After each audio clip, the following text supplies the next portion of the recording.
정경진 교수님께서 그 바이오 산업의 혁신 방향에 관련돼서 오늘 발표를 진행을 해주시겠습니다. 정 교수님의 으로부터 수업을 들으시는 분들도 계실 것 같고, 좀 처음 뵙는 분들도 아마 계실 것 같은데요.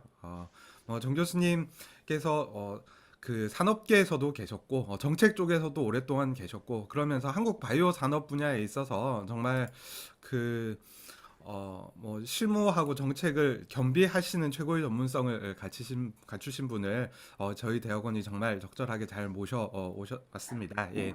그래서 오늘 그 정 교수님의 지혜를 조금이나마 저희들이 이렇게 넘겨받아서 배울 수 있지 않을까 이런 기대를 가지고 오늘 행사 마련했습니다. 정 교수님 화면 공유하시면서 진행을 해주시면 감사하겠습니다. 네, 반갑습니다. 바이오 혁신 경영 프로그램 정명진입니다. 먼저 이런 또 포럼을 마련해 주시고 또 이런 기회를 주신 것에 대해서 감사를 드리고요.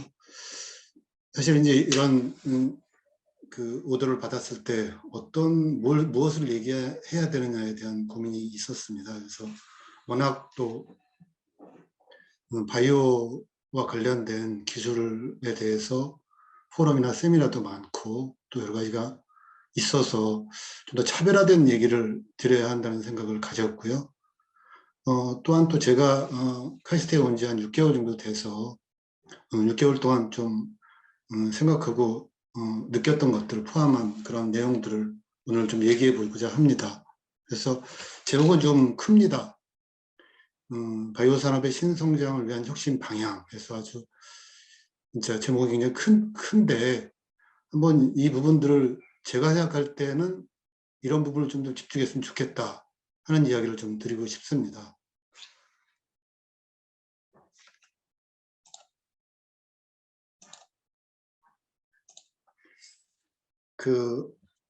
이제 방향성을 잡을 때 여러 가지 방법론이 있습니다. 근데 저는 일단 이제 방향성을 잡는데 일단 환경적인 분석을 좀 하기 위한 걸 좀 분석을 했고요.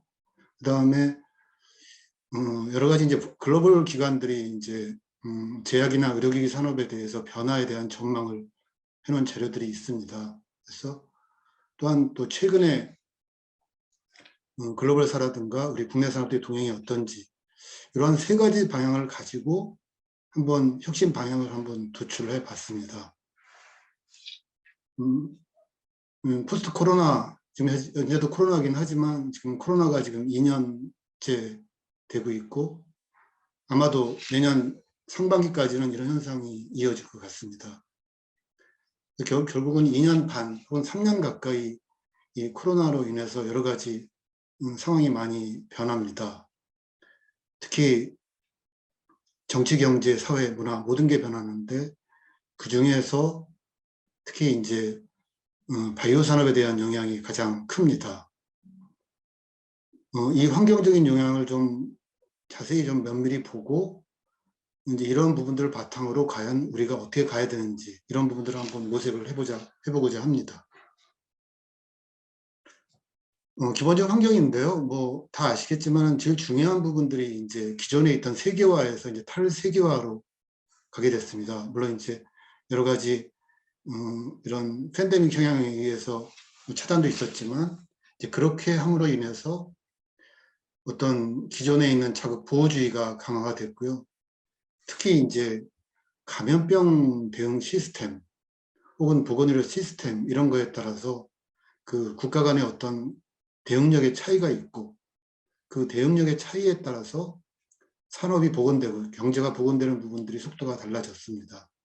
그래서 결국은 이런 국가 간 차이에 따라서 산업의 영향이 가장 컸고요. 두 번째는 이제 비대면 관련 산업이 성장이 됐고 특히 이제 디지털 경제가 확산이 됐습니다. 이에 따라서 이런 디지털 정보 격차가 확대되고 있고 특히 기술적으로 이제 원격 의료 시스템이라든지 뭐 디지털 치료기기 이런 부분들이 대두되는 현상이 벌어지고 있습니다. 특히 이제 공급 측면에서 새로운 변화가 있었습니다. 보이시나요, 혹시? 잘 보이시죠? 네. 예, 잘 그래서, 보입니다. 예, 예. 예, 결국 이제 기존에 있는 공급 측면에서, 제조해서 뭐 수입하고, 수출하는 이런 내수, 이런 구조가, 코로나로 인해서 깨졌죠. 그래서 이제 수입이 잘 안 되고 소비가 안 되는 현상이 벌어졌습니다. 그래서 가장 중요한 부분들이 이 단일 공급 체제에서 이제 멀티플 컨트리를 공급할 수 있는 그런 구조로 바뀌었고요. 이에 따라서 상당히 이제 구조에 대한 공급 구조에 대해서 새롭게 보는 그런 관점의 변화가 생겼습니다. 특히 이제 제약 산업에 대한 부분들을 한 세 가지 측면에서 보겠습니다. 기업 측면하고 산업 측면, 그리고 이제 정책 측면을 볼 수가 있는데요. 기업 측면에서 세 가지 정도의 큰 현상들이 있습니다. 먼저 기업의 탄력성 제고에 대한 부분들이 굉장히 강화가 됐고요. 특히 이제 공급 사슬에 대한 정비 부분이 굉장히 강조가 되는 부분이 있습니다. 두 번째로는 디지털 분석 도구를 활용해서 어떤 민첩성 있는 그러한 업무를 추진하는 부분들이 이루어지고 있고요. 마지막으로 이제 자동화와 새로운 업무 능력에 대한 수요가 증가하는 부분이 있습니다. 특히 이제 기업 측면에서 벌어지는 일들이 특히 공급에 대한 어려움으로 인해서 단기나 중장기적인 소싱에 대한 전략을 새롭게 마련하는 그런 민첩하고 전략적인 조직이 등장을 하게 됩니다. 특히 이러한 변화에 대한 부분들은 특히 이제 특히 제조 과정이라든지 창고의 자동화를 통해서 이제 데이터 가용성을 높일 수도 있고 또한 인력 활용을 줄일 수 있는 부분도 생깁니다. 또한 특히 이제 의약품에 대한 재고를 확인할 수 있는 그런 디지털을 통해서 여러 가지 다양한 기업의 생산성을 제고시킬 수 있는 부분이 있고요. 그다음에 이런 부분들이 이제 우리가 제품을 개발하는 과정에 있어서 간소화된 그런 의료 장비의 승인이라든지 그런 위험이라든지 평가하는 프로세스를 되는 부분들을 원격으로 하는 그런 부분들이 더 강화되고 있습니다. 따라서 이런 미래 업무 방식이 더 원격화됨에 따라서 이러한 역량을 가진 수요가 증가되고 있다는 현상입니다. 특히 이제 프로그래밍이라든가 그 데이터 분석 기술에 대한 수요가 증가가 되고요. 이런 부분들은 이제 기업들이 어떻게 이런 부분들을 해소할 수 있을 것인가 굉장히 중요한 숙제로 자리매김하겠습니다. 두 번째는 이제 산업 측면인데요. 기업과 연관된 산업 측면에서는 세 가지 정도의 중요한 변화가 있습니다. 특히 이제 네트워크가 최적화에 대한 측면이 있고 환자가 단순히 소비자가 아니라 이제는 임상을 하는 어떤 중심 주체로 자리 잡을 수 있는 부분이 생겼습니다. 또 한 가지는 앞서 말씀드린 것처럼 생산량이라든가 효율성에 대한 새로운 요구가 증대되고 있는 현상입니다.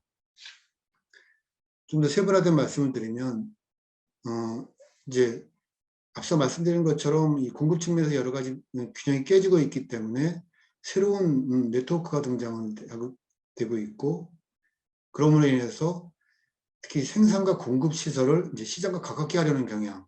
그래서 시장에 부분적인 생산 공급 시설을 배치하는 그런 경향이 강하게 생기고요. 또 새로운 공급망을 조달하기 위해서 복수 조달을 한다든지 또는 포트폴리오를 다각화한다든지 현지화하는 전략들이 요구되고 있는 현상입니다. 또한 그 공급 사슬이 이제 더욱 환자 중심적으로 전환되고 있습니다. 특히 이제 환자들이 이제 새로운 요구가 굉장히 커지고 있는데요. 저희도 마찬가지 이제 최근에 여러 가지 텔레앱스라든가 앱을 통해서 환자들이 다양하게 임상을 한다든지 자기에 대한 그 체크를 하는 부분에 상당히 적극적인 환자로 변하고 있기 때문에 이런 부분들을 산업계에서 수요할 수 있는 구조가 돼야 될 것 같습니다. 마지막으로 이제 새로운 기술들이 많이 출현되고 있는데요. 기존에 이제 항체의약품 중심으로 이제 생산이 많이 커져가고 있고 이런 부분들 계속 확산이 되고 있지만 특히 이제 MRA 기술이라든지 이런 분들이 이제 많이 발전되게 되고 있어서 관련된 기술에 대한 수요가 커지고 있는 상황입니다. 세 번째로는 이런 위기 상황에서 정부의 역할이 더욱 커지고 있는 현상입니다. 과거의 정부는 주로 이제 규제라든지 이런 부분들이 중요했지만 이제는 규제를 넘어서 뭔가 적극적 지원까지 역할을 해야 되는 역할이 커져가고 있는 현상입니다. 특히 이제 코로나 지원 개발 프로그램 같은 것을 보면 이제 제약 시장에 대한 정부에 대한 개입 요소가 좀 더 전향적으로 접근이 됐고요. 특히 이제 필요한 의약품이라든지 선별된 의약품에 대해서는 최소 보유 수량을 의무화한다든지 필수 의약품에 대한 재고를 확보한다든지 이런 부분에 대한 정부가 적극적으로 개입하는 것이 더욱 강해지고 있는 현상입니다. 제약 산업에 대해서 주요 기관들이 한 전망을 다시 한번 핵심적인 사항을 보면요. 결국 이런 지금 리얼월드 데이터라 그래서 지금 환자에서 나온 임상 시험에서 나온 그런 데이터들을 뭔가 활용하는 그런 부분들이 계속 수요가 커집니다. 그래서 이런 환자의 임상 시험이라든가 혹은 우리가 갖고 있는 환자 속에서 체내에 나온 그런 데이터를 가지고 여러 가지 제품을 개발하고 임상 시험을 가속화할 수 있는 그런 여러 가지 방법들이 나오고 있고요. 특히 이제 최근에 스마트폰이나 이제 웨어러블 기기를 활용을 해서 이제 가상 임상 시험을 합니다. 그래서 현재 임상 시험을 하려면 결국 이제 환자가 병원에 와서 이제 임상을 해야 되는데 이런 부분들이 여러 가지 코로나에 막혀 있기 때문에 스마트폰이나 웨어러블 기기를 통해서 이제 임상 데이터를 수집을 하고 시험약을 우편으로 배송하고 이런 시스템을 통해서 가상 임상 시험을 많이 쓰입니다. 결국 이제 모더나의 코로나 백신도 이런 방법을 통해서 개발이 됐고요. 그래서 결국 이제 이런 임상 시험에 대한 새로운 접근법이 늘어가고 있고요. 또한 이제 예측 모델이라든지 질환 모델들이 조금 더 계속 발전이 될 것 같습니다. 두 번째로는 이제 디지털 기술에 대한 부분들을 포함해서 이제 새로운 업무 방식이 많이 증가가 되고 있습니다. 특히 이제 원격 방식으로 업무를 하고 있고 저희도 마찬가지 줌메일 하고 있지만 이제 업무 방식에 새로운 변화가 생기고 있습니다. 이러한 변화에 따라서 여러 가지 우리가 이런 수요가 굉장히 커지고 있는 부분이 되어 있고요. 세 번째로는 앞서 말씀드린 것처럼 환자가 단순하게 이제 수요자가 아니라 어떤 그 정보 공유의 어떤 주체로 이제 자림을 하게 됩니다. 그래서 그 환자와 그다음에 병원과 그다음에 지불자, 그다음에 제약기업 간의 정보 공유 시스템을 개발해서 여러 가지 다양한 임상시험과 치료법을 개발하는 그런 디지털 기술이 많이 증가가 되고 있고요. 그리고 이제 또 한 가지 이 구조적인 측면에서는 맥킨지에서 제시한 것처럼 디지털 분석 기반의 솔루션이 많이 이제 제약 기업에 활용이 됩니다. 그래서 기업 간의 정보 공유를 한다든지 제조나 R&D를 할 때 디지털 분석 솔루션을 통해서 다양하게 최적화를 하는 모델들을 많이 활용을 하고 있고요. 그에 따라서 이제 그와 관련된 사람에 대한 수요가 점점 커집니다. 그래서 디지털 기술을 활용하고 분석할 수 있는 그런 사람들, 이런 부분에 대한 수요가 점점 커지고 있는 현상이 발생되고 있습니다. 정부 역할에 대해서는 앞서 말씀드렸고요. 의료기기도 비슷합니다. 의료기기에서 좀 제약부분과 다른 부분이 있다면 지금 환자 참여가 더욱 증가가 되면서 의료기기는 특히 이제 병원과 그 효율화 솔루션이 수에 대한 수요가 증가되고 있습니다. 특히 이제 최근에 이제 스마트 병원이라는 부분들이 많이 이제 등장하게 되는데요. 결국은 병원이 기존에 있는 그 환자 관리에 대한 부분, 치료하는 부분도 스마트 부분이 돼 있고, 그다음에 여러 가지 제조라든지 구매, 조달 이런 부분에서 스마트에 대한 병원의 역할이 커지고 있습니다. 그래서 이제 복지부에서도 이제 스마트 병원 사업을 추진을 하면서 몇 개의 병원을 지정해서 스마트 병원 활성화를 하는 모델을 만들고 있습니다. 그 다음에 이제 의료기기에 대한 부분들이 이제 베인 컴퍼니에서 나온 내용들인데 특히 이제 외래 진료 시설을 좀 더 사업화 역량을 구축을 해야 된다라는 부분입니다. 그래서 기존의 병원들이 조금 더 사업화에 대한 역량을 구축하는데 특히 이제 외래 진료 시설에 대한 구축을 해야 된다는 이야기가 많이 들어가고 있고요. 그 다음에 이제 여러 가지 업무 프로세스를 디지털화하는 부분들이 계속 의료기기 쪽에 중요한 변화가 나타나고 있습니다.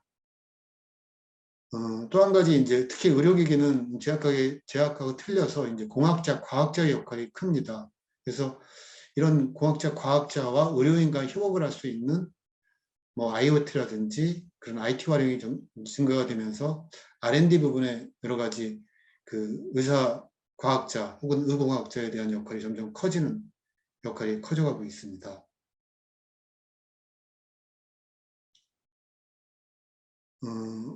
또 한 가지 의료기기에 대한 중요한 부분들이 이제 영상 진단 부분인데요. 특히 AI와 관련돼서 가장 앞서가고 있는 부분들이 이제 영상 진단 관리에 대한 모델입니다. 그래서 우리나라의 몇 개 뭐 뷰너라든지 이런 업체들이 이제 그 영상 진단 관리 모델에 좀 앞서가고 있는 회사들인데요. 결국 이제 이 관리 서비스라든지 이런 스캔당 수가에 대한 부분들이 가장 중요한 역할을 미칩니다. 결국 이 수가를 누가 지불할 거냐, 결국은 의료기기와 같이 한 패키지로 갈 거냐에 대한 부분들이 중요한 역할입니다. 그래서 결국은 수익 모델을 만들고 하는 부분들이 가장 중요한 역할을 볼 수가 있겠습니다. 그 다음에 여러 가지 이제 포인트 오브 케어 서비스라고 해서 POCT 서비스가 확대가 되면서 결국은 이런 이제 리테일 이제 클리닉에서 여러 가지 진단 서비스를 할 수 있는 혹은 이제 집에서 진단 서비스 할 수 있는 수요가 증가가 됩니다. 그래서 만성 질환자라든지 혹은 뭐 결국은 집에서 이제 재택을 할 수 있는 그런 환자들이 거기서 나온 데이터들을 바로 연결시킬 수 있는 그런 사업들이 많이 증가가 되고 있습니다. 이것도 마찬가지 이제 수가와 연결되는 부분이 굉장히 중요한 부분이 요소이기도 합니다. 다음 이제 디지털 바이오 마커에 대한 부분인데요. 이 바이오 마커라는 것은 이제 특정 질환에 대해서 이제 단백질이라든가 유전자를 통해서 시그널을 보여주는 게 바이오 마커에 대한 부분입니다. 근데 이제 바이오 마커를 이제 웨어러블 장치라든지 뭐 인체 삽입 장치를 통한 디지털 바이오 마커에 대한 그런 수집에 대한 데이터들이 많이 활용되고 있고요. 결국 이거는 이제 POCT 서비스와 같이 연결돼서 서비스들이 많이 활용될 것 같습니다. 그 외에 이제 제조의 민첩성이라든지 뭐 생산 거점의 다변화 부분들은 의료 제약과 거의 유사합니다.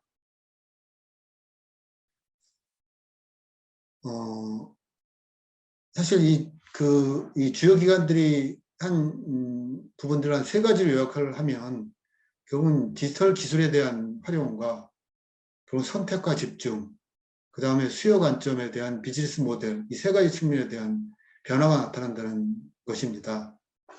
뭐 디지털 기술에 대한 부분들은 지속적으로 말씀드렸지만 결국은 과거의 디지털 기술은 어떻게 보면 기술은 있는데 적용에 대한 부분들이 굉장히 늦었습니다.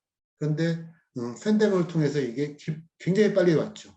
그래서 결국은 이게 이 속도에 대한 부분들이 굉장히 빨리 오므로 인해서 그 확산에 대한이 너무 빨리 왔고 이 부분들은 산업 내부적으로 굉장히 기업이라든가 그 다음에 산업적으로 운영과 인력에 대한 고도화를 요구를 하고 있고요. 이제 그런 부분에 대해서 이제 얼마큼 기업이 맞출 수 있느냐에 대한 부분들이 가장 중요한 것 같습니다. 또한 이런 부분들이 결국은 또 의료 서비스에 대한 부분들이 새로운 변화가 됐습니다. 기존에 있는 병원에서 치료하고 하는 모델이 아니라 예측하고 진단하는 부분들이 보다 이제 소비자 관점, 수요자 관점으로 앞서가 있다는 부분이 맞고요. 두 번째는 이제 선택과 집중입니다.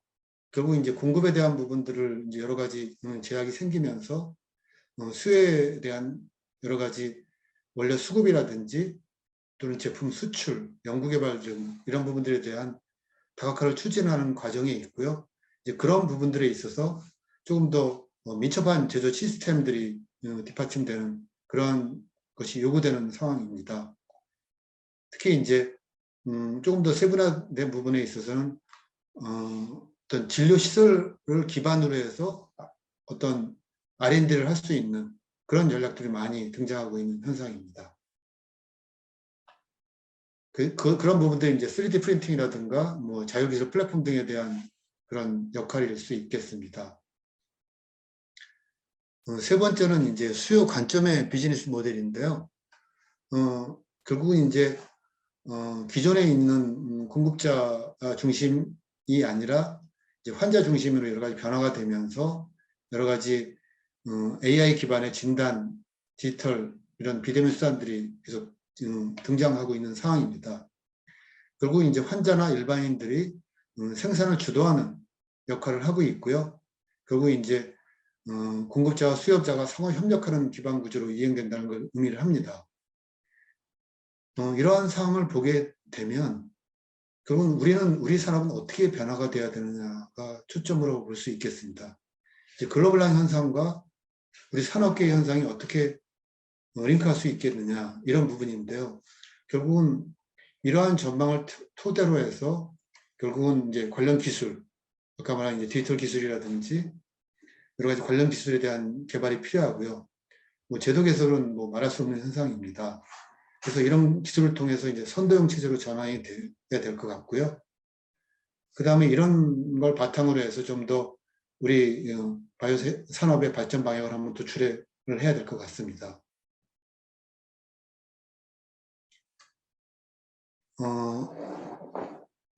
최근에 이제 바이오 산업의 어떤 매출 추이나 R&D 추이를 보게 되면 큰 변화가 없이 지속적으로 증가되고 있는 현상입니다. 뭐 처방의약품에 대한 부분들도 2020년이나 21년, 1년, 뭐 2025년까지 큰 변화 없이 매출이 증가되고 있고요. 이에 마찬가지 R&D 부분도 지속적으로 증가되고 있습니다. 최근에 특이한 현상은 역시 이제 코로나 바이오 백신에 대한 임상이 증가되고 있는 현상인데요. 여기 뭐 데이터에서 보는 것처럼 뭐 전임상이라든가 물질에 대한 임상이 증가되고 있는 부분들이 확연하게 1년 만에 1년도 아니죠. 한 몇 개월 만에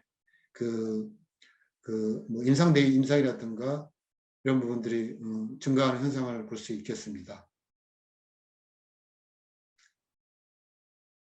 그리고 이제 특히 이제 신약 개발에서 재밌는 현상인데요.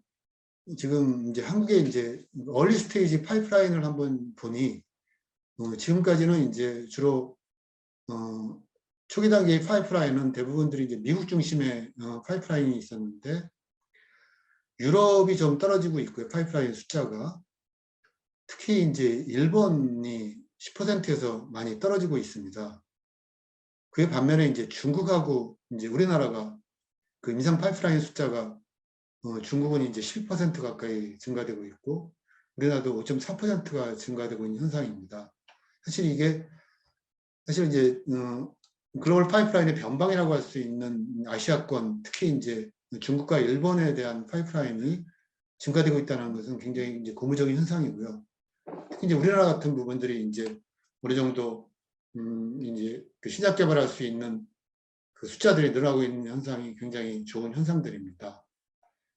반면에 이제 일본이 많이 떨어졌다는 게 참 어떻게 보면 일본이 최근에 제약 바이오 산업에 있어서 조금 더 혁신이 떨어지고 혁신이 이제 가미되지 않고 있었는 현상으로 볼 수 있겠습니다. 이제 요 슬라이드는 이제 백신에 대한 이제 슬라이드인데요. 코로나 백신에 대한 부분입니다. 특히 이제 여기 이제 파란 게 이제 일반 백신에 대한 부분이고 이제 코로나 백신이 이제 최근에 이제 2021년부터 등장을 해서 이제 540억 불, 그 다음에 뭐 내년도 500억 불, 그 다음에 뭐 2020년 좀 줄어들겠죠. 아마 이제 팬데믹이 줄어드니까. 그래서 결국은 한 5년 동안 1,570억 불이라는 어마어마한 백신이 이제 팔릴 거라는 겁니다. 그래서 1,570억 불이라는 것은 약 160조 가까이 들어가는 이제 판매액인데요. 기존의 백신 시장에서 백신 시장은 이제 정체되는데 이 코로나 백신으로 인해서 이렇게 커져가고 있는 현상입니다. 결국은 적절한 타이밍과 백신을 잘 개발을 하면 그야말로 게임 체인저가 될 수 있는 그런 현상을 보여줄 수 있는 데이터입니다. 그래서 우리나라가 이 대열에 동참을 했더라면 어땠을까라는 좀 아쉬움이 보입니다. 이제 파이자의 얘기인데요. 결국 이제 파이자는 코로나 백신을 개발을 함으로 인해서 이제 완전히 새로운 또 파이자 시대가 열린 거죠. 그래서 간략히 파이자의 매출액을 보면 작년 3분기까지 매출이 300억 불 정도 됐는데 올해 3분기가 약 570억 불 정도에서 매출은 약 90% 증가가 됐습니다. 이 대부분들이 이제 243억 불의 그 코로나 백신 매출로 인한 증가 현상입니다. 뭐 이 현상에 따라서 이제 이익도 굉장히 좋아졌죠. 결국은 이 파이자가 이 백신을 개발했는데 왜 그 빅파마 중에서 뭐 몇 회사들만 개발을 했을까? 이런 부분들이 궁금합니다. 그래서 뭐 그 하버드 비즈니스 리뷰에 나와 있는 몇 가지 현상들은 이제 이렇게 얘기를 하고 있죠. 이제 개발 성공 요인은 여기 우리 앨버트 볼라라는 그 CEO의 어떤 역량이 가장 중요한 역량으로 볼 수 있습니다. 이분은 이제 수의사이고요. 2019년도부터 CEO가 됐죠. 그래서 1년 만에 이제 CEO가 됐고 그 상황에서 이제 팬데믹을 맞았고 팬데믹을 맞으면서 이제 이 CEO가 이제 여러 가지 전략 지휘를 합니다. 그 중에 이제 제일 중요한 부분들이 이제 문샷 챌린지를 이제 공표하면서 결국 이제 이 사업에 이제 2조 3천억이라는 막대한 돈을 투자를 합니다. 그리고 본인이 이제 한 얘기죠. 뭐 이제 백지수표가 있다. 그래 이제 얼마든지 써라. 그리고 뭐 이 모든 거를 R&D를 뭐 동시다발적으로 개발을 해라. 뭐 실현 가능한 어떤 모든 걸 버리고 그리고 모든 것들을 속도적으로 개발을 해라. 해서 이제 결국은 이제 9개월 만에 코로나 백신을 개발했고요. 결국은 뭐 팀플레이라든지 뭐 CEO의 어떤 그 리더십 그리고 이제 제일 중요한 게 이제 협업이라고 볼 수 있겠습니다. 이제 바이오엔테크라는 또 그 mRNA 기술을 갖고 있는 이 회사와의 협업이 가장 중요한 또 요인이고요. 그 다음에 이제 파이자도 큰 회사다 보니까 이제 관료주의가 많이 있었습니다. 그래서 이제 관료주의를 탈피하는 문화를 이제 이번에 조성을 했죠. 그래서 이제 보고 체계라든지 뭐 이런 부분들을 또 굉장히 간략화시키고 특히 이제 정부 돈을 받지 않았습니다. 사실 이게 정부 돈을 받고 안 받고는 여러 가지 장단점이 있지만 결국은 속도를 떨어뜨릴 수 있는 하나의 요인이죠. 그래서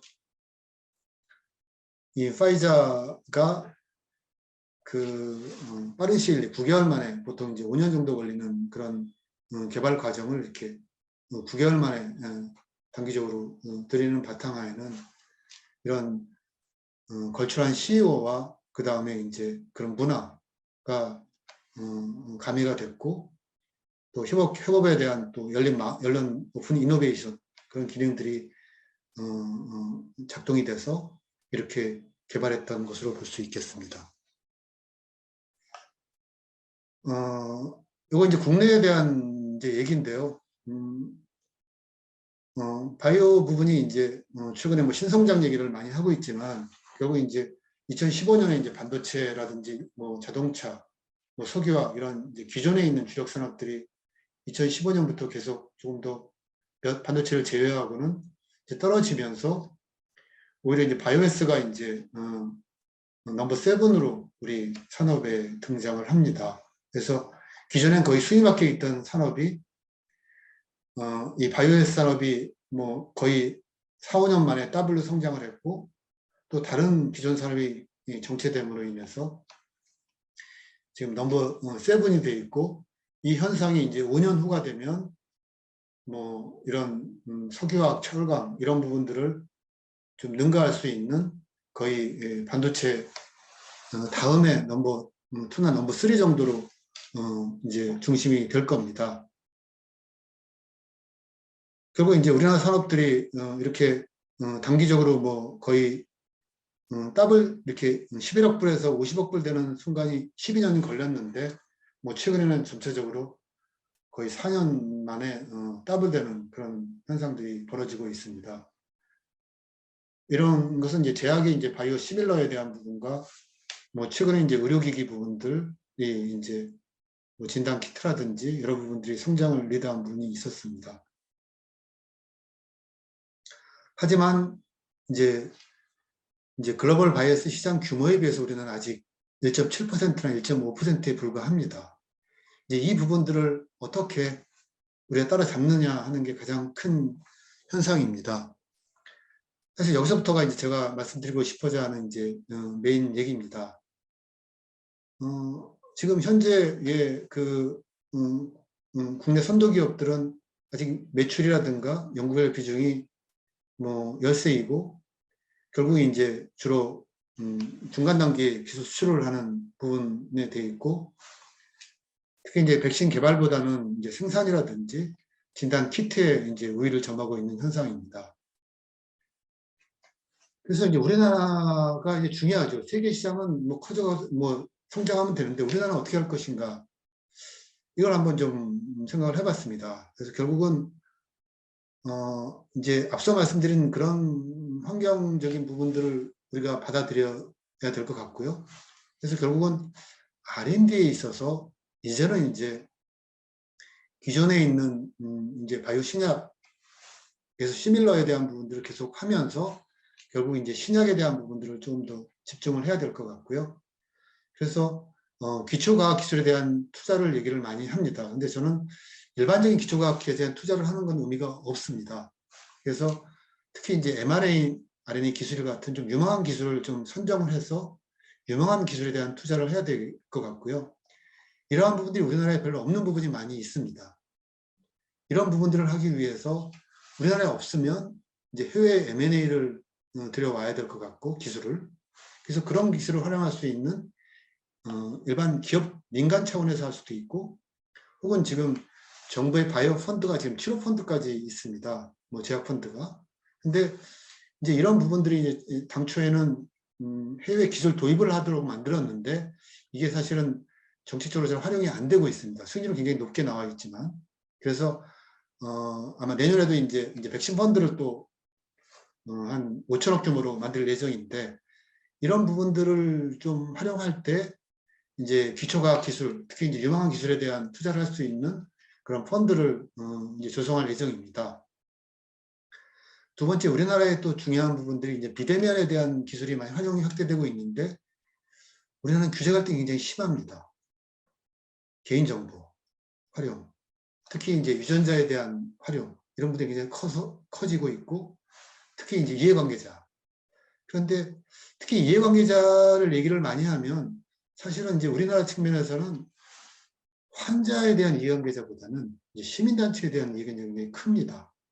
그래서 우리나라도 지금 개인정보를 하는 그 PHR 사업들이 많이 활용되고 있지만 자기 정보를 자기를 활용하는 그 개인 PHR 사업이 굉장히 이제 정부에서 굉장히 추진하고 있는데 그게 잘 안 되는 이유는 특히 이제 시민단체가 굉장히 이제 여러 가지 부분들을 이제 태클을 많이 걸죠. 근데 이제 그래서 최근에는 이제 공감대가 좀 확산이 되면서 개인정보 활용에 대한 PHR 사업은 조금 더 추진이 되고 있습니다. 문제는 이게 이제 PHR 사업들이 실현 가능한 사업을 안 되고 있다는 게 조금 문제이긴 하죠. 그래서 이런 부분도 좀 개선을 해야 될 것 같고요. 그 다음에 이제 우리가 아까 우리 산업적으로 이제 너무 이제 수출 대기업 중심으로 가고 있는데 이제 결국 이제 이런 부분들 확산을 좀 해야 될 것 같습니다. 그래서 우리가 지금 생산 측면은 굉장히 잘하고 있는데 이런 제조 측면뿐만이 아니고 그 CRO라든지 또는 R&D 아까 앞서 이제 저희가 R&D가 계속 증가되고 있는 것처럼 여러 가지 R&D를 통해서 다양한 그 기술 사업화가 많이 벌어지고 있습니다. 시장까지 가지 않더라도. 그래서 그 단계마다 여러 가지 수익 모델이 많이 나올 수 있는 그 과정들이 많이 있습니다. 그래서 이런 것들을 많이 활용을 해야 될 것 같고요. 네 번째는 이제 그 사후 치료 시스템이 이제 시스템이 되어 있는데 이 건강관리에 대한 측면에서 계속 커져가고 있습니다. 앞서 말씀드린 것처럼. 그래서 결국은 환자에 대한 이해가 굉장히 크고요. 결국은 이제 이런 부분들이 좀 더 전향적으로 보면 기술에 대한 이해도 중요하지만 여러 관련 기관에 대한 이해가 매우 중요합니다. 그래서 제약 기업들은 환자에 대한 이해는 물론이고요. 이 정부 당국, 규제를 하고 있는 규제 당국자가 어떤 상황인지, 시약처라든지 뭐 미국 시약처에 대한 이해가 필요하고, 특히 이제 의료기관들, 특히 이제 이게 뭐 AI 진단에 대한 부분들이 많이 현상이 벌어지고 있는 현상인데 의사들에 대한 이해들이 필요할 것 같고, 특히 또 지불기관들이 어떤 생각을 갖고 있는지. 그래서 뭔가 그 제약 의료기기 산업들이 얘기하는 부분들이 기술자다 보니까 마치 병원처럼 생각하는 부분이 굉장히 많이 있습니다. 일부 어떤 우리 동료들이 한 얘기가 있는데 마치 그 제약 의료기기 기업들을 포함해서 병원에서 그 도제 중심의 어떤 문화가 아직까지도 이제 많이 남아있다. 그런 얘기를 많이 합니다. 그래서 병원들도 변화가 돼야 될 것 같고, 특히 이제 병원과 밀접한 의료기기 업체, 약간 떨어져 있지만 제약산업들, 이런 부분들에 대해서 조금 더 그 사람에 대한 환자, 그 다음에 그 정부 당국에 대한 규제를 하는 규제가 어떤 생각을 갖고 있는지, 이런 부분들에 대한 이해가 매우 필요합니다. 그래서 이제 디지털 시대에 갖춰야 될 능력들인데요. 뭐 여기 나와 있는 이런 모든 사항을 다 갖추면 좋겠지만 이런 부분들, 특히 이제 어떤 데이터를 이해하고 그 다음에 뭐 데이터 마이닝까지 하면 더 좋지만 데이터를 이해할 수 있는 능력이 필요하죠. 그리고 이제 커뮤니케이션하고 이제 어떤 서로가 교감할 수 있는 능력인데요. 특히 이제 디지털 도구를 활용해서 하는 능력들이 굉장히 중요합니다. 뭐 에자일러트라는 밀접성에 대한 것도 많이 필요하고요. 그 팀들의 어떤 그런 그 워크플로우를 향상시킬 수 있는 그런 밀접성. 그래서 그것이 이제 많이 중요한 현상이기도 하고요. 이제 특히 이제 그 초학제적인 능력이 필요합니다. 그래서 우리가 어떤 뭐 의사면 의사, 그다음 공학자면 공학자, 또 경영자면 경영자, 이 세 가지에 대한 구분이 아니라 이 부분들을 좀 서로 이해할 수 있는 능력이 굉장히 필요합니다. 그래서 이러한 다양한 능력을 생각하고 고민할 수 있는 이런 사람들을 좀 생각하고 키울 수 있는 어떤 교육들이 많이 필요합니다. 그래서 결론은, 제가 말씀드리는 결론은 우리가 이제 혁신의 방향은 뭐 디지털도 있고 그 다음에 뭐 여러 가지 공급의 다변화도 있지만 이러한 모든 변화를 이끄는 주체는 사람이다. 그래서 이 사람에 대한 이해가 더욱 중요하고요. 그래서 갈수록 이런 디지털 원주민이 증가되고 있는데 결국은 이런 부분들에 있어서 신뢰와 문화를 형성할 수 있는 게 중요하고, 또는 연구자들이 이제 향상 교육이라든가 재교육이 필요합니다. 그래서 이런 교육들에 대한 수반할 수 있는 그런 여러 가지 교육들이 필요하고, 또 앞서 말씀드린 것처럼 이제 뭐 생명과학이라든지 이런 공학자들도 필요하고 재료공학자는 공학자도 필요하지만, 이런 부분들을 연결할 수 있는 그런 이런 융합형 인재에 대한 수요가 중요합니다. 이게 단순하게 융합형 인재가 중요한 것이 아니라, 우리가 지금 최근에 많이 강조하고 있는 의사과학자에 대한 얘기를 많이 합니다. 그래서 복지부나 다른 사업도 이제 의사이면서 연구를 하고자 하는 과학자를 육성하려고 하는데 잘 안 돼요. 그리고 이제 의사들이 임상을 하지 않고 이제 과학자로 잘 안 가는 요인들이 여러 가지 요인들이 있는데, 결국은 그 안정적 의사에 대한 수입이 너무 큽니다. 그 웬만한 임상을 하게 되면 연봉 3억 이상을 받고 있는데 왜 리스크를 안을 거냐 하는 그런 상황에서 이 의사과학자 사업을 많이 키우려고 하는데 이게 잘 안 되고 있습니다. 결국은 이런 그 의사들, 그런 전임의에 대한 이해가 필요하고요. 이제 그런 바탕으로 조금 더 우리나라에 맞는 그런 사업을 구상을 해야 될 것 같습니다. 또 최근에 이제 중개에 대한 얘기를 많이 하고 있는데요. 특히 이제 기술 사업화라든지, 그 다음에 기술 전문가도 중요하지만 기술을 사업화할 수 있는 그런 기술 사업화 전문가가 굉장히 중요합니다. 그래서 최근에 이제 사업 전문가에 대한 역할이 커지고 있고요. 이런 부분들에 대한 많은 수요가 있지만 결국 이걸 매칭해 줄 수 있는 공급체계가 마련되고 있지 않은 게 현실입니다. 그래서 결국은 이제 이런 바이오 분야의 그런 혁신 CEO라든가 또는 전문가를 양성할 수 있는 시스템이 매우 중요합니다. 기존에 있는 그 제약의료기 특성화대학원이 있습니다. 한 3개 대학 정도 육성하기 위해서 특성화대학원을 이제 지정을 했고요. 근데 여기도 지금 잘하고 있는데 결국은 이제 아무래도 기술 중심이나 인허가, 뭐 경제성 평가 이런 중심으로 많이 교육을 하고 있습니다. 이런 교육 굉장히 중요합니다. 그래서 빠져 있는 부분들이 결국은 이런 혁신 경영을 육성할 수 있는 그런 교육기관이 부족합니다. 그래서 이제 바이오 혁신 경영 프로그램 이제 올해부터 이제 전문 대학원으로 이제 바뀔 예정인데, 이제 저희 카이스트에서 이런 부분들을 이제 처음으로 시도를 하고 있고요. 그래서 이렇게 운영하는 과정에서 여러 가지 많은 또 어려움이 있더라고요. 뭐 교육 콘텐츠라든지 교육 강사, 또는 이걸 수업할 수 있는 또 학생들, 이런 분들이 많이 부족을 한 거죠. 그래서 사실 이제 시작이고 뭐 2년 3년 지나고 나면 굉장히 많은 부분들이 변화가 되고 있겠죠. 이제 그런 부분들에서 제가 또 조금 더 아쉽게 생각하고 있는 것은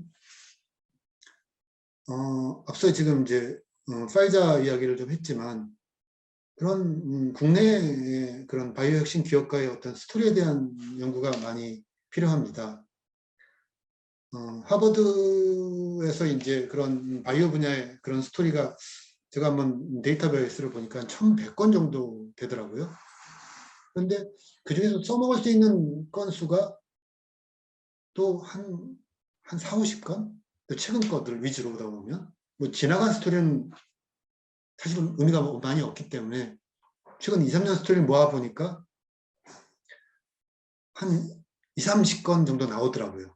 그래서 그렇게 많은 스토리 중에서 되게 제약부만 모아보니까, 그래서 이거를 이제 또 우리 이제 이번에 이제 바이오 혁신 경영 학생들한테 한번 한 10개의 과제를 내서 이제 스토리 연구를 시켰습니다. 그래서 한 인당 2개씩 정도 스토리 연구를 이제 하고 있습니다. 그래서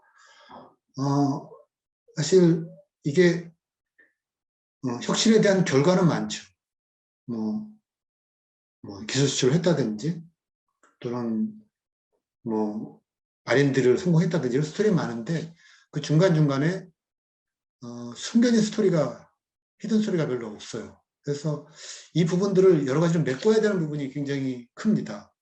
근데 뭐 하버드 스토리를 그걸 갖고 이제 메꿔야 되죠. 그 메꿀 수 있는 방법은 제가 생각할 때는 다양한 이제 CEO의 인터뷰라든지 또는 뭐 주기적으로 발표하는 그 IR 보고서 거기에 이제 다양하게 메꿔져 있는 정보들이 또 있고 또 결과안도 있고 그래서 그런 부분들을 어떻게 보면 좀 한 기업의 스토리를 여러 가지를 모아서 이제 메꿔야 가는 과정이 있습니다. 그래서 저는 이제 이런 좀 스토리를 좀 많이 만들고 그 다음에 확산하는 그런 사업들을 많이 했으면 좋을 것 같습니다. 그래서 사실 오늘 이렇게 하고자 하는 얘기도 결국은 뭐 이제 글로벌 컨설팅의 스토리도 있고 사실 이제 너무 큰 스토리다 보니까 그게 어떻게 보면 우리의 피부에 와닿는 정도까지는 아니는 게 있어요. 근데 그걸 다시 우리의 사람에 맞춰서 다시 또 우리의 스토리를 만들어야 되고 우리 역량에 맞춘 또 새로운 스토리가 만들어져서 그것을 만들고 확산하고 그런 과정이 이루어져야 되는데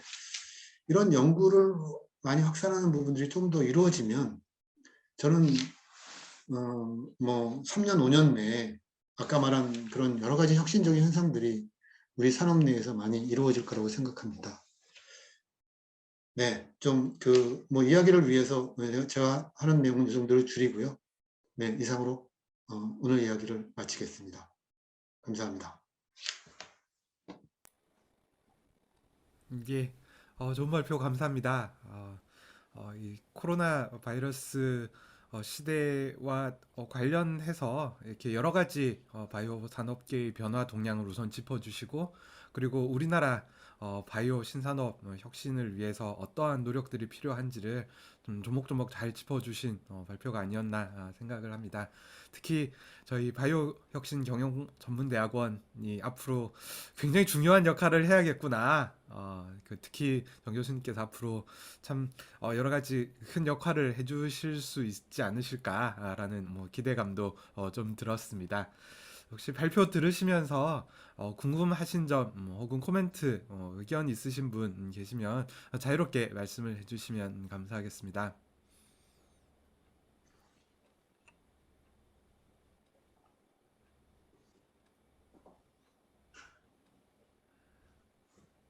뭐 식사 시간이라서 아마 식사를 배가 고프신 것 같은데.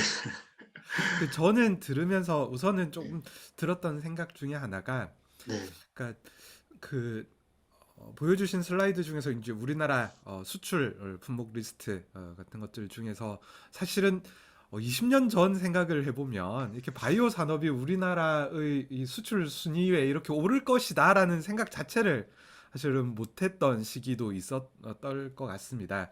이게 그러니까 사실은 정 교수님께서 그 애널리스트로 이제 경력을 시작을 하셨던 초기하고 지금을 비교를 해봤을 때 국내 바이오 산업이 정말 크게 성장했다는 사실 자체는 그 누구도 부인하지 않을 것 같고 이제 그 과정에서 뭐 어찌 보면 뭐 정부에서의 여러 가지 정책들이 효과가 있었을 수도 있고 뭐 우리나라 산업계에서의 굉장히 다양한 뭐 노력들이나 시도들이 있었을 수도 있을 것 같은데 이러한 이게 아직 많은 말씀해 주신 많은 한계가 있습니다만은 이제 그 정 교수님의 커리어를 이렇게 좀 반출을 해보셨을 때 어떠한 지점들이 우리나라 바이오 산업의 혁신을 발전을 이끌어왔는지 거기에 중요한 추동력이 됐었던 요인들은 어떤 것들이 있는지 좀 그런 견해를 좀 듣고 싶다는 생각이 들었습니다. 예, 아주 진짜 중요한 말씀을 하셨습니다. 그래서 저는 이제 95년도부터 이제 바이오 산업을 이제 지켜봤는데요.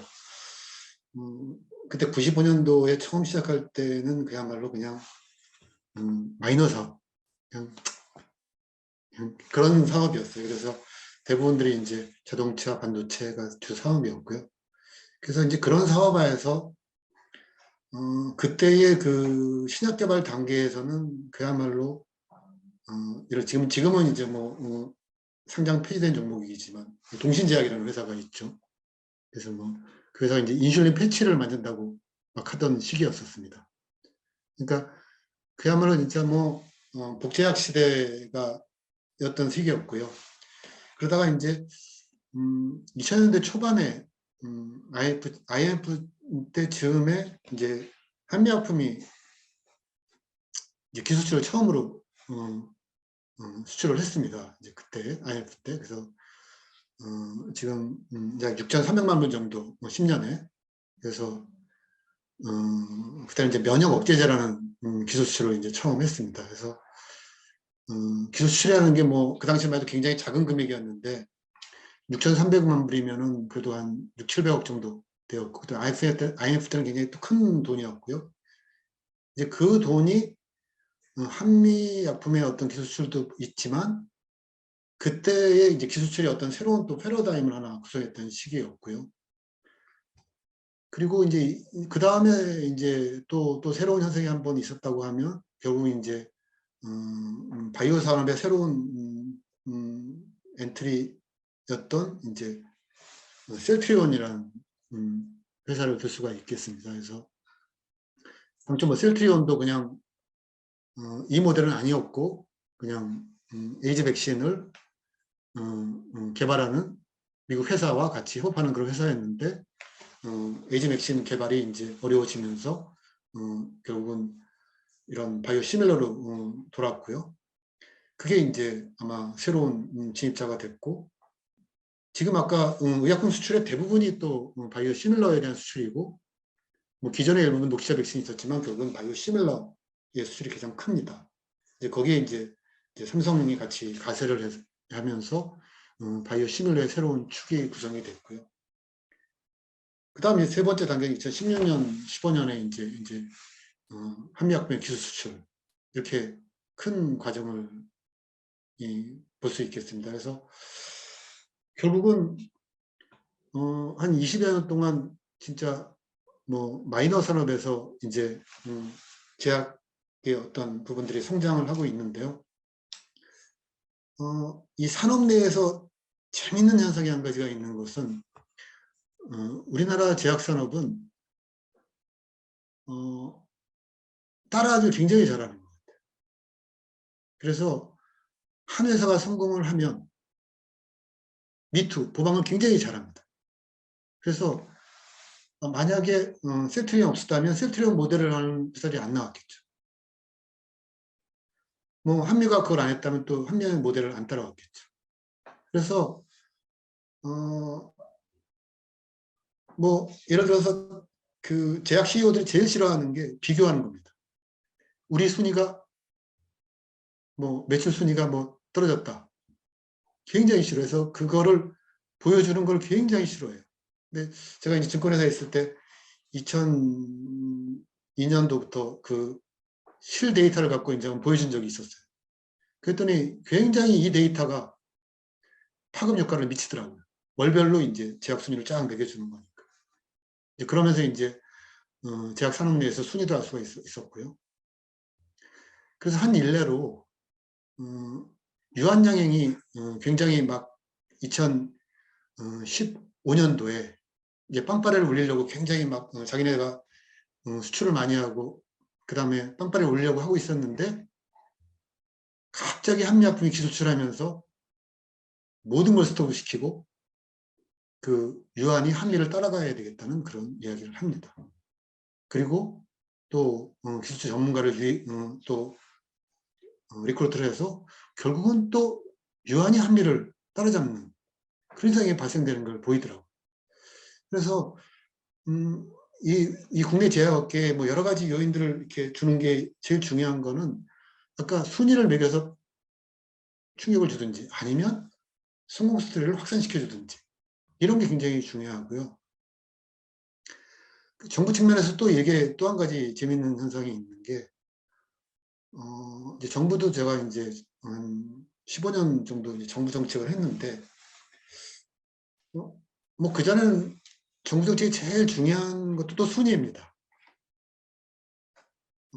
2010년도에 이제 복지부의 모 국장이 이제 콜럼버스 프로젝트를 이제 제창을 합니다. 이제 콜럼버스처럼 이제 우리나라 제약바이오에서 수출하겠다 해서 명칭은 좋죠. 이제 콜럼버스 프로젝트를 해서 이제 내수용 산업을 수출을 전환하겠다 하면서 제약 순위를 이제 목표를 정했어요. 근데 아무리 순위를 정해 보니까 제약 순위가 수출 순위가 그 당시만 해도 20위권 미만이었어요. 근데 이 순위를 이제 5년 내에 굉장히 높게 올려달라고 얘기를 해요. 제가 아무리 우리 성장률을 높여봐도 예를 들어서 넘버 10에 들어가기 힘들어요. 수출 순위를. 그래서 도저히 못합니다. 이거는 분석이 안 됩니다. 근데 우리가 보통 수출 전망치를 매길 때 단순하게 뭐 미래 2025년은 그냥 뭐 메디 이렇게 정하는데 저는 그때 이제 기존에 있는 수출 순위를 갖고 성장률을 갖고 이제 전망을 했습니다. 그래서 아무리 수출 전망을 해보니까 12, 13위도 안 나와요. 그런데 그 국장은 넘버 10도 아니다. 그래서 넘버 7으로 만들어 달라는 거예요. 수순위 7번째로. 근데 뭐 지금 이게 그 사람 때문에 그러는 건지 뭔지 모르겠어요. 어쨌든 그래서 이게 그래서 하여튼 저는 이제 하여튼 이런 부분들이 기존에 있는 플레이어들한테 어떤 시그널을 줄 것인가. 그러니까 거시적인 시그널도 중요하지만 비교 시그널, 미시적인 시그널을 많이 줄 수 있는 데이터 이런 것들을 많이 제공하는 게 중요하다고 생각합니다. 네. 예. 아, 굉장히 재밌는 이 콜럼버스 프로젝트라는 이야기는 처음 들었는데 재밌는 비하인드 스토리가 아닌가라는 생각이 듭니다. 혹시 다른 질문 있으신 분 안 계실까요?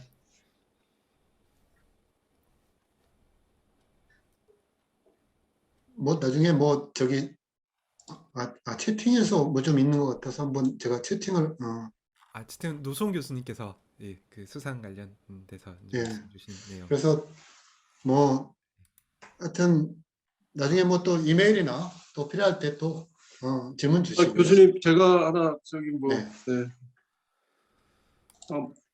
예. 좀 뭐 역발상이랄까요? 뭐 하여튼 좀 엉뚱한 얘기가 될 수도 있는데요. 그 우리나라 지금 의료 제약 바이오 헬스 산업 전방위를 한번 이렇게 쫙 펼쳐봤을 때 주로 이제 뭐 상급 병원이나 뭐 의과대학, 그다음에 제약업체, 그다음에 뭐 하여튼 뭐 신약 개발의 뭐 지금 스타 기업들, 뭐 어떤 스타트업들 이런 위주로 이제 그 우리가 쳐다보고 거기에 포진이 돼 있는 것 같은데, 사실 보면 그 우리 그 MIT 대학의 그 에릭 폰 히펠이라는 분이 그 이제 프리 이노베이션 또 유저 이노베이션, 그다음에 하우스홀드 이노베이션이라는 이제 그런 개념과 이론을 상당히 그 확산을 시켰어요. 그래서 이제 더 이상 시장에서 이런 커머셜한 임팩트가 없는 이런 그 이노베이션들도 말하자면 그 뭐 하우스홀드에서 이루어지는 이노베이션이라든지 또 자가 목적으로 그렇게 유저들이 하는 이노베이션이라든지 뭐 그게 이제 프리 이노베이션이라고 상징화가 되는데, 이 그 MIT 본 히펠 교수가 얘기했던 그런 관점에서 우리가 한번 좀 새로운 그 시각과 조명을 하나 좀 집어넣어야 될 부분들이, 사실 우리나라의 병의원이라는 게 의료 체계에서 사실 굉장히 중요한 역할을 하는데 어떻게 보면 좀 외면이랄까요? 하여튼 뭐 제가 봤을 때는 좀 그런 측면에서 우리 의료 제약 바이오 헬스 산업이라는 산업적 그 관점에서는 좀 소외가 돼 있는 것 아닌가. 근데 이제 그분들이 사실은 보면 우리 그 의료 체계의 풀뿌리 역할 또는 뭐 줄기 역할을 하고도 있고, 또 그분들이 이제 고도로 훈련된 의료인들인데, 그렇죠. 다른 나라와는 달리 좀 굉장히 훈련이 고도화돼 있는 분들인데, 이분들이 어떤 연구 개발을 통해서 이큰이 픽처 안에 들어올 수가 있다면 좀 우리 나름대로의 어떤 그 바이오 의료 뭐 이 제약 헬스 분야의 어떤 혁신에 뭐 뭔가 좀 추동력을 주는 하나의 주요한 그런 그 구성 요소가 다른 나라 이 선진국들과는 달리 우리나라의 좀 독특한 어떤 그런 차별화된 그런 부분들 될 수가 있다고 생각을 하는데 뭐 이게 꼭 질문이라기보다 제 코멘트이기도 하고요. 그런데 혹시 그 정 교수님께서 생각하시는 부분들이 어떤 게 있는지 한번 좀 들어보고 싶습니다.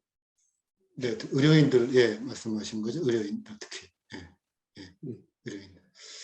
그래서 이게 참, 저도 이제 의료인 중에서 이제 병원을, 아니, 그러니까 뭐 창업하신 부분들을 이렇게 보고 또 이렇게 보면은 참, 뭐 우리 0.1%의 인재가 이제 의료인들이고 그분들이 대부분들이 이제 의대 졸업하고 이제 개원을 하거나 이제 뭐 어떤 임상을 하는 게 대부분이죠, 사실.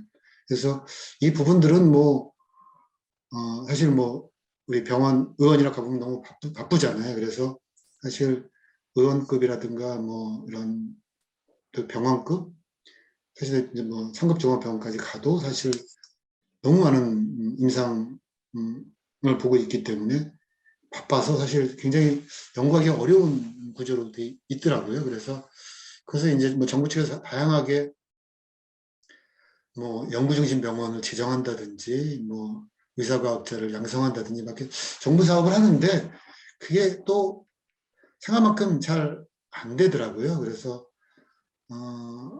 그러니까 그것도 이제 결국은 이제 어떻게 보면 그 혁신의 어떤 한 플레이어가 나와줘야 되는데 그 기간마다. 근데 그런 이제 아주 혁신자들이 또 혁신자들의 특성이 좀 틀리더라고요. 그분들은. 그러니까 좀 우스갯소리지만 제가 이제 뭐 이건 그냥 완전히 뭐 검증된 얘기는 아닌데 그냥 의사들 중에서 창업하는 사람들의 특성은 의대 공부하면서부터 뭔가 달랐더라고요. 그래서 공부만 하고 있는 사람들보다는 공부는 그냥 중간 정도로 하고 뭔가 다른 쪽에 관심이 많은 사람들이 있더라고요. 그래서 그런 사람들이 창업을 하는 걸 몇 번 케이스를 봤어요. 그래서 뭐 어떻게 보면 조금 웃기는 얘기지만 뭐 하여튼 뭐 잡기를 많이 좋아하는 사람들. 그래서 다양하게 관심사가 많은 사람들이 이 창업을 하더라고요. 그래서 그렇지 않은 분들은 또 굉장히 이 구조가 너무 스트릭트하게 돼 있어 갖고 다른 데를 또 못 봐요. 그래서 아까 뭐 우리 그래서 뭐 이 의사 교육 안에 어떻게 하면 그런 이제 그 과정 안에 그걸 집어넣는 거냐 그것도 굉장히 중요한 숙제가 있었어요. 그래서 이제 모 의사분들 얘기로는 하여튼 의대 교육 안에 이런 최소한 의대 시험에 집어넣어야 된다 그 얘기를 했었어요. 의사 시험에다가 그 시험에 안 되면 절대로 이 창업적인 얘기가 안 된다고 하더라고요. 그러니까 시험에 안 되면 이게 변화가 안 된다는 거죠. 한 문제라도. 그래서 뭔가 만약 그 시험 문제를 내는 날 아마 의사들이 변하게 될 것 같고요. 그리고 이제 다양하게 시도하는데 결국은, 뭐 저는 이게 뭐 어떤 그 구조 내에서 또 옆에 동료가 보면 계속 혁신가들이 지금 나오고 있어요.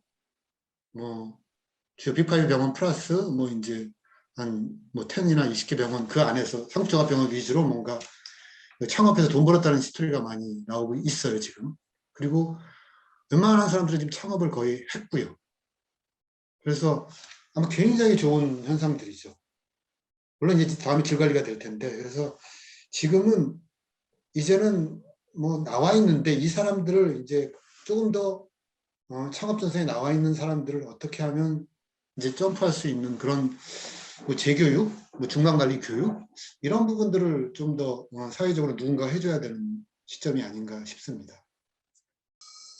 이 MBA 프로그램에도 이 병의원급의 이런 뭐 의료인들이 또 진학할 수 있도록 그쪽에도 좀 이 교육 수요를 좀 개발해 보시는 그런 것들도 장기적으로 하면 필요하지 않을까도 싶기도 합니다. 네, 맞습니다. 네. 뭐 카이스트, 포스텍 다 이제 의대 유치를 희망하고 있는 뭐 그런 과제들도 지금 시사적으로는 좀 의미가 있는 그런 그렇죠. 이슈가 아닐까라는 생각도 듭니다. 그 채팅창에 최철님께서 지금 업무가 있으셔서 계속 계시지는 못한데요. 채팅창에 질문을 주시고 나가신 것 같습니다.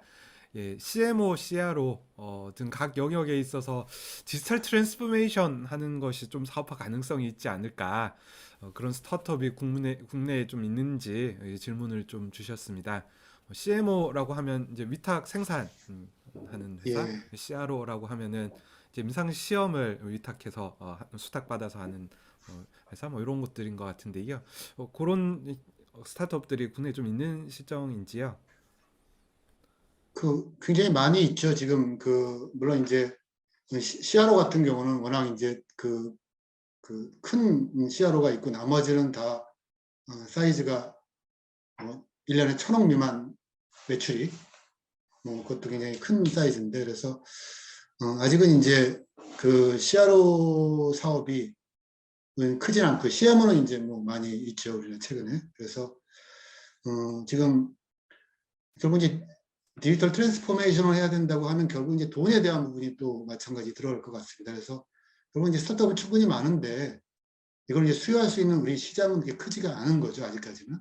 그래서 결국은 이제 글로벌로 나가야 되는 현상이 되고 있습니다. 그래서 이제 뭐 스타트업 굉장히 많이 있습니다. 네.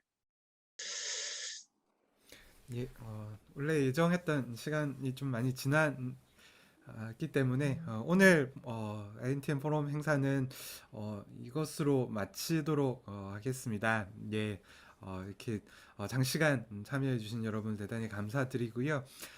특히 좋은 발표해 주시고 토론해 주신 정명진 교수님 다시 한번 감사드립니다. 다음 달은 올해 마지막 포럼이고요. 케이스 스터디 발표가 내일 있습니다. 그래서 내일 우수 케이스 스터디 발표 사례로 뽑히신 분들의 사례를 듣는 시간을 연말을 맞이해서 이렇게 가져볼까 합니다. 다음 달 행사에도 많은 관심 부탁드리겠습니다. 그러면 오늘 행사 이상으로 마치겠습니다. 대단히 감사합니다. 감사합니다. 네. 감사합니다. 네. 수고 네, 많으셨습니다. 감사합니다. 네.